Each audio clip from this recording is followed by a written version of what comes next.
আমি দেখতে পাচ্ছি যে আমার সামনে হয়তো কেউ ইচ্ছা করে আত্মহত্যা করতে আসছে, অথবা কেউ অ্যাক্সিডেন্টলি এসে পড়ে গেল। তার মানে বেখেয়ালি চলার কারণে রেল লাইনে মোবাইলে কথা বলার সময় অনেক লোক মারা যায়।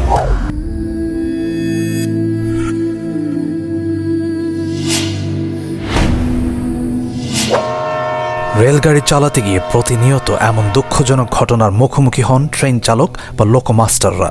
চোখের সামনে মানুষের বা অন্যান্য প্রাণীর দেহ ছিন্ন ভিন্ন হয়ে গেলেও তাদের কিছুই করার থাকে না। মুহূর্তের মধ্যে এমন মর্মান্তিক দৃশ্য দেখেও গন্তব্যে ছুটে যেতে হয় তাদেরকে। নির্মম এই বাস্তবতার কাছে নিজেদের অসহায়ত্বের কথা বলছিলেন বাংলাদেশের রেলওয়ের লোকোমাস্টার সাইদুর রহমান। একটা পূর্ণ গতিতে চলমান ট্রেনের সামনে কেউ আসলে তাকে হঠাৎ করে বাঁচানো এটা সম্ভব না। আপনি ইমার্জেন্সি ব্রেক মারবেন, তারপরে সে বাঁচবে, এই গ্যারান্টি কি আপনি দিতে পারবেন? আমি দিতে পারবো, তাও তো হতে পারে। গাড়িটা আপনার কতটুকু স্পিডে আছে এবং কোথায় যে থামবে এটার গ্যারান্টি নেই। এই বিষয়টাকে আসলে অনেকে ভাবে যে ট্রেন কেন চালক থামালো না। আসলে চালকের থামাইলেও উনি যে বাঁচবে এই গ্যারান্টিটা কে দিবে? 80 কিলোমিটার স্পিডে একটা গাড়ি উনি চলে আসলো, আমার গাড়ির গতিবেগের ভিতরে 100 গজ বা 50 গজের ভিতরে চলে আসলো, সেখানে কি তারা থামাই তাকে বাঁচানো সম্ভব? ন্যূনতম 640 গজ লাগবে একটা পূর্ণ গতিময় একটা ট্রেন, ফুল স্পিড ট্রেনকে থামাতে। কর্তব্যের খাতিরে ট্রেন নিয়ে ছুটে চললেও এমন দুর্ঘটনায় মানসিক প্রভাব হয় দীর্ঘমেয়াদ। রেল লাইনে আমরা দেখি যে অহরহ মানুষ আত্মহত্যা করতে আসে, অথবা বেখেয়ালি কারণে মানুষ মারা যায়, যেটা আমাদের কিছু করার থাকে না, এবং ওইটা আমাদের দেখতে খুব কষ্ট হয় মানসিকভাবে। বিশেষ করে এই দৃশ্যগুলো তো যে কারোর জন্যই প্যাথেটিক, এটা তো বলার অপেক্ষা রাখে না।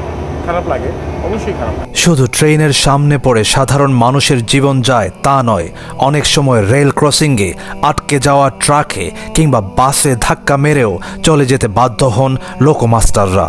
এই ধরনের দুর্ঘটনায় আহত বা নিহত হন রেলের কর্মচারীরা। আমাদের অনেক লোক আহত হয়, নিহত হয় দুর্ঘটনায়, যেটা হয়তো আমাদের কোনো দায় থাকে না, দোষ থাকে না, কিন্তু আমাদের লোক মারা যাচ্ছে, ট্রেন দুর্ঘটনায় মারা যাচ্ছে অকারণে। আমার রেল লাইনের সামনে একটা লেভেল ক্রসিং গেটে ট্রাক আটকে গেল, কিন্তু ওটা ওখানে আসার কথা না, সে অবৈধভাবে ব্যারিয়ার ভেঙে ঢুকছে, আটকে গেল।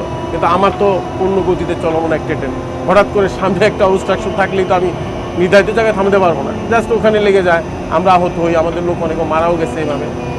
এটা আসলে ঝুঁকিপূর্ণ পেশাটাকে আপনি একেবারে টোটালি বলতে পারবেন না যে নিরাপদ, অবশ্যই ঝুঁকি আছে। এত কিছুর পরও ট্রেন চালানোর কাজটাকে উপভোগ করেন লোকোমাস্টাররা।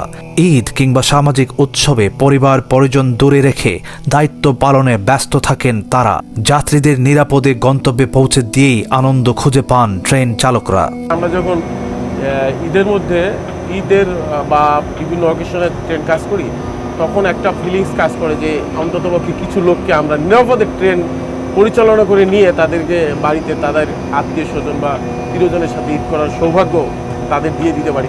যদিও এই জায়গাটা থেকে আমাদের একটু দুর্ভাগ্য, কারণ আমরা নিজেরা অনেক সময় প্রিয়জনের সাথে ঈদ করতে সমর্থ হই না। গন্তব্যের মাঝখানে অনেক সময় ঝড় কিংবা দুর্যোগপূর্ণ আবহাওয়ার মুখে পড়তে হয়। তেমন পরিস্থিতিতে নিজেদের দক্ষতা দিয়েই ট্রেন চালিয়ে যাত্রীদের নিরাপদে পৌঁছে দেন লোকোমাস্টাররা। ঝড় আছে সামনে, অনেক সময় ঝড়ের কবলে পড়ি, প্রচণ্ড ঝড়, দেখা যায় যে আমরা সামনে কিছু দেখতে পাই না।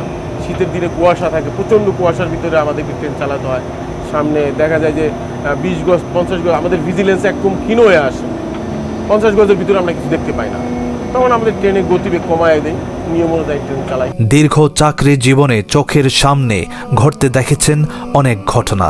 রমি আলী, জীবন যেমন আছে।